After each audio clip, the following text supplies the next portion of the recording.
Господине Бабич, одамна очекувавме СЕХА лигата, вие и се подготвувавте и подготовките ги темелевте на стартот на СЕХА лигата во септември, па сега во октомври. Што значи нејзиниот почеток еве на стартот од месец декември, како ваша последна средба во 2020?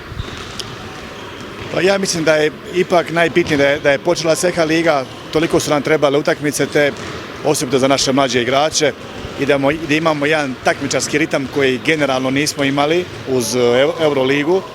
Tako da osobno bih volio da smo igrali prije, da je bilo više utakmica, ali se osobno radujem kao i moji igrači da počne SEHA liga i da ćemo, nadam se, završiti ovu godinu sa jednom dobrom utakmicom i naravno da očekujem i pobjedu. Начинот на кој што го совладавте Тримо Требње уште повеќе ги задоволи фановите. Не е победа, туку победа извојувана на доминантен начин со водство од првата до последната минута. Колку Металопластика како млад тим наликува на Тримо Требње и каде се опасностите во надпреварот понеделник? A prije svega volio bih spomenuti prije svega bivšega izbornika koji je današnji trener. Od njega sam učio, zbog njega sam zavolio rukomet, zbog te generacije iz Šapca koji su stvarno bili pravi šampioni i on je šampion. To me prije svega veseli što ću ga susreti, što ću ga moći mu dati ruku, jedna velika zadovoljstvo, jedna velika čast.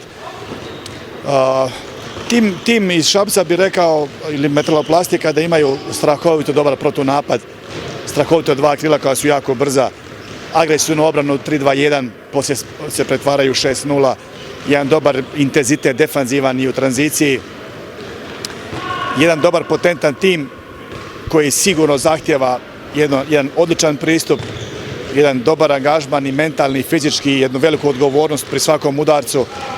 Ja stvarno očekujem jednu dobru, zanimljivu utakmicu i kao što sam rekao, naravno da mi želimo pobijediti svaku utakmicu. Imali smo dobar performans, rekao bi možda i odličan u zadnjoj utakmici protiv Trimo Trebnja, tako da vidim da su igrači dobro fokusirani, dobro angažirani i vjerujem da ćemo mi ponoviti ponovo jednu dobru utakmicu bez obzira na sve kvalitete koje ima tim iz Šapca.